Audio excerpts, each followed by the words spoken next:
The topic of this Netflix series, When They See Us, is so big. We've done a review for the 4-part series already, and it struck me very deeply. But then I watched the 1-hour When They See Us interview with Oprah, and it got even deeper. Hey everybody, welcome back to The Turnout. I'm your host, Aloy. Don't forget to follow us on Twitter at The Turnout USAA, and check out usaaudiences.com for special event and movie screening invites. Those early screenings are hard to get into, but we can help. So I wasn't even sure I was going to make another video about When They See Us. When I watched the series and I did the review, I got misty talking about it. It is kind of that super important and critical series that I feel everybody should watch, but it definitely stirs up some feelings, and I try to keep it light around here, but it's hard to do that when you're talking about something so serious. But one of the things that I said in my review is the reason why I am here doing this reaction video, and that's that I really hate the fact that they continue to call these victims, these men who were put away for crimes they did not commit, the Central Park Five. It was a moniker that was given to them, and it was something that made their home a negative branding on their skin. So I decided to just call them by their names. But one of the really, really important things that came with this interview that they did with Oprah Winfrey is that they started the trend. They're no longer the Central Park Five. They're the Exonerated Five. And that's what we're going to call them from now on. And that's kind of why I wanted to make the video. I wanted to obviously talk about the interview itself and talk about the impact that it had not only on me, I'm just watching the thing, but what I got from the actors and the real people who had to go through this whole ordeal. But I also wanted to continue to spread the message of these men's innocence and the fact that we are using now the new term, the Exonerated Five. Before we get too deep into it, don't forget to hit like, subscribe to the channel, hit the bell notification so you always know when The Turnout puts out a new video. Bam, thank you. So this Oprah interview was split into 3 portions. The first part was really cool. They brought out Ava Duvernay, who was the creator, the director. She pretty much did everything. She put it all together. And Oprah and her kind of talked about what did she feel about the response to the documentary, how did she feel about, did she feel like she did the men proud, what was the process of putting it all together. Really, really cool stuff, and it was deep.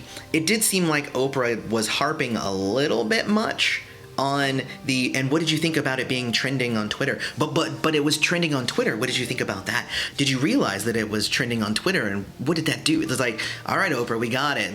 You want some sort of soundbite for her to talk about Twitter, but what she was doing instead is she was talking about these real injustices, and she was trying to make some real points that Oprah was almost interrupting, which is weird. Oprah's usually a better listener than that, but she was really trying to get that soundbite. But I thought that it was really, really cool. So that was the first quarter of it. Then after that, they brought out most of the actors. Not everybody was there, John Leguizamo wasn't there, and whatnot. But they brought out the actors, and he kind of asked them about their process. What did they do to prepare themselves for the role? Some of them watched the old tapes, and they tried their best to imitate the voices and the dialect.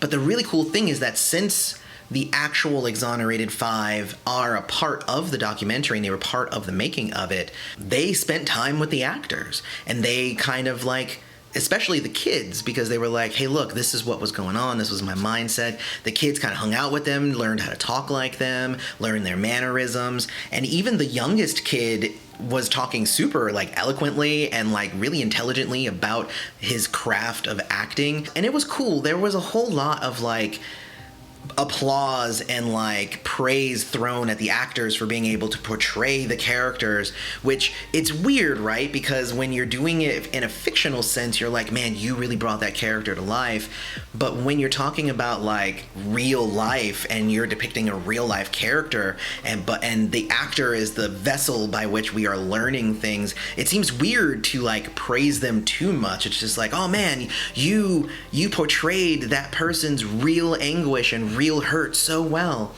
Oh, well, thank you. I appreciate that. I didn't have to go through any of it myself, you know.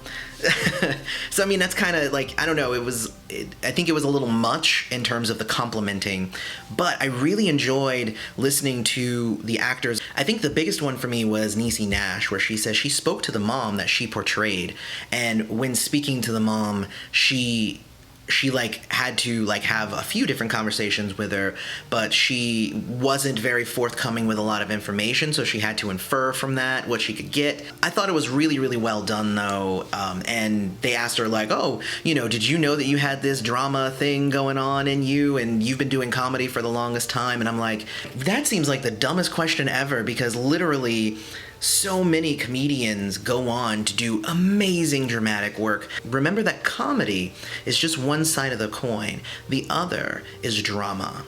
So that was about a quarter of the interview as well, which was good because I knew what I was there for, and I think they knew what people were there for.